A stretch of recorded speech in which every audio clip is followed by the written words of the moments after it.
ಎಲ್ಲರಿಗೂ ನಮಸ್ಕಾರ. ಇವತ್ತು ನಮ್ಮ ಮೈಸೂರಿನ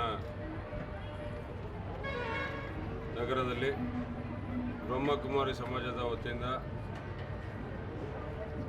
ಏನು ಮಹಾಶಿವರಾತ್ರಿಯ ಪ್ರಯುಕ್ತವಾಗಿ ವರ್ಷ ಕಾರ್ಯಕ್ರಮವನ್ನು ಹಮ್ಮಿಕೊಂಡಿರ್ತಕ್ಕಂಥ ಸಂದರ್ಭದಲ್ಲಿ ಇವತ್ತು ಮೈಸೂರಲ್ಲೇ ಏನು ನಾವು ಈಗ ನಿಂತಿರ್ತಕ್ಕಂಥ ಸ್ಥಳ ಸೋಮನಾಥ ದೇವಾಲಯ ಏನು ಉತ್ತರ ಭಾರತದಲ್ಲಿದೆ, ಅದೇ ಮಾದರಿಯ ಒಂದು ಪ್ರತಿರೂಪವನ್ನು ಇಲ್ಲಿ ತಯಾರು ಮಾಡಿ ಜನರಿಗೆ ದರ್ಶನವನ್ನು ಮಾಡಲುವಂಥ ಅವಕಾಶವನ್ನು ಕಲ್ಪಿಸಿಕೊಟ್ಟಿದ್ದಾರೆ.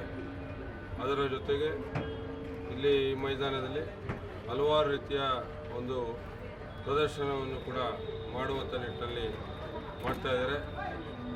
ಇದು ದಿನದಿಂದ ದಿನಕ್ಕೆ ಹೆಚ್ಚು ಪ್ರಚಾರ ಪಡಿತಾ ಇರ್ತಕ್ಕಂಥದ್ದು. ಇವತ್ತು ಎಲ್ಲೋ ಒಂದು ಚಿಕ್ಕ ಜಾಗದಲ್ಲಿ ಪ್ರಾರಂಭಿಸಿ ಇವತ್ತು ದೊಡ್ಡ ಮಟ್ಟದಲ್ಲಿ ಬೆಳೀತಾ ಇರ್ತಕ್ಕಂಥದ್ದು. ನಮ್ಮ ಬ್ರಹ್ಮಕುಮಾರಿ ಸಮಾಜದ ವತಿಯಿಂದ ಅವರ ಉದ್ದೇಶ ಒಂದೇ, ಎಲ್ಲ ಜನರು ನೆಮ್ಮದಿಯಾದಂಥ ಬದುಕನ್ನು ಮಾಡಬೇಕು, ಶಾಂತಿ ಕಾಪಾಡುವಂಥ ನಿಟ್ಟಿನಲ್ಲಿ ಆಗಬೇಕು. ಮನುಷ್ಯನ ಈ ಒಂದು ದೈನಂದಿನ ಚಟುವಟಿಕೆಗಳಲ್ಲಿ ಸಾಕಷ್ಟು ರೀತಿಯಲ್ಲಿ ಒತ್ತಡದಲ್ಲಿ ಇರ್ತಕ್ಕಂಥ ಜನರು ಈ ಒಂದು ಬ್ರಹ್ಮಕುಮಾರಿ ಸಮಾಜಕ್ಕೆ ಬಂದು ಬೆಳಿಗ್ಗೆ ಒಂದು ಗಂಟೆಗಳ ಕಾಲ ಇಲ್ಲಿ ಕಳೆದಂಥವ್ರಿಗೆ ನಿಜಕ್ಕೂ ಕೂಡ ಆ ಇಡೀ ದಿನ ಒಂದು ಶಾಂತಿಯ ಪ್ರತ್ಯೇಕವಾಗಿ ಇರ್ತಕ್ಕಂಥ ನಿಟ್ಟಿನಲ್ಲಿ ನಾವು ಕೇರಳದಲ್ಲಿ ಹಲವಾರು ವ್ಯಕ್ತಿಗಳನ್ನು ನೋಡಿದ್ದೇನೆ. ಇವತ್ತು ಬ್ರಹ್ಮಕುಮಾರಿ ಸಮಾಜದ ಎಲ್ಲ ಕಡೆ ಕೂಡ ಇದು ಶಾಖೆಗಳನ್ನು ಮಾಡಿರ್ತಕ್ಕಂಥದ್ದು. ಇದು ಕೇವಲ ಭಾರತ ದೇಶದಲ್ಲ, ವಿಶ್ವಾದ್ಯಂತ ಎಲ್ಲ ಕಡೆ ಇರ್ತಕ್ಕಂಥದ್ದು. ಇದು ದಿನದಿಂದ ದಿನ ನಮ್ಮ ಜನರಿಗೆ ಅನುಕೂಲತೆಗಳನ್ನು ಮಾಡುವಂಥ ನಿಟ್ಟಿನಲ್ಲಿ ಒಂದು ಉತ್ತಮ ರೀತಿಯಲ್ಲಿ ಬೆಳವಣಿಗೆ ಆಗ್ತಾಯಿದೆ.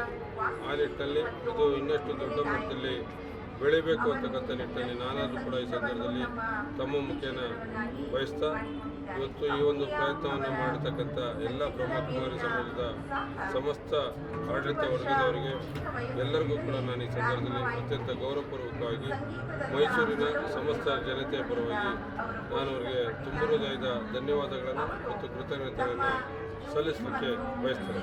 ನಮಸ್ಕಾರ. Thank you sir. Thank you. ಒಳಗೆ ಬನ್ನಿ ಅಮ್ಮ, ಒಂದು ನಿಮಿಷ ರೀ ಒಳಗೆ ಬನ್ನಿ ಒಂದು ನಿಮಿಷ ರೀ ರೆಡಿನಾ? ಮಾತಾಡಿ. ಪ್ರಜಾಪಿತ ಬ್ರಹ್ಮಕುಮಾರಿ ಈಶ್ವರ ವಿಶ್ವವಿದ್ಯಾಲಯದ 90ನೇ ವರ್ಷದ ವಾರ್ಷಿಕೋತ್ಸವದ ಪ್ರಯುಕ್ತ ಶಿವರಾತ್ರಿ ಮಹೋತ್ಸವದ ಪ್ರಯುಕ್ತ ಗುಜರಾತಿನ ಸುಪ್ರಸಿದ್ಧ ಸೋಮನಾಥ ಮಂದಿರ, ನಮ್ಮ ದೇಶದ ಪುರಾತನ ಮಂದಿರ, ಆ ಒಂದು ಸೋಮನಾಥ ಮಂದಿರದ ಒಂದು ದಿವ್ಯ ದರ್ಶನ ಮಾಡೋದಕ್ಕಾಗಿ ಈ ಒಂದು ಪ್ರತಿಮೆಯನ್ನು ಅಥವಾ ದೇವಸ್ಥಾನವನ್ನು ನಿರ್ಮಿಸಲಾಗಿದೆ. ಇದು ಸಾರ್ವಜನಿಕರು ದರ್ಶನ ಮಾಡಲಿ ಎಂಬ ಉದ್ದೇಶದಿಂದ.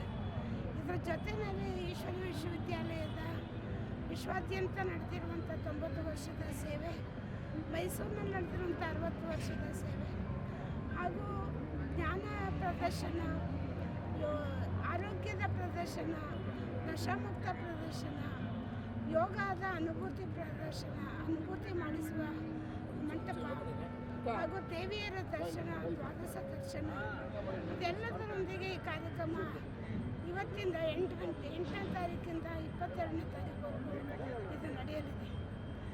ತಾವೆಲ್ಲರೂ ಕೂಡ ಮೈಸೂರಿನವರು ಈ ಕಾರ್ಯಕ್ರಮನ ನೋಡಿ ಈ ಶಿವನ ದರ್ಶನ ಮಾಡಿ ತಮ್ಮ ಜೀವನವನ್ನು ಸಾರ್ಥಕ ಮಾಡಿಕೊಳ್ಬೇಕು ಅಂತ ವಿನಂತಿಸ್ಕೊಳ್ತೀನಿ.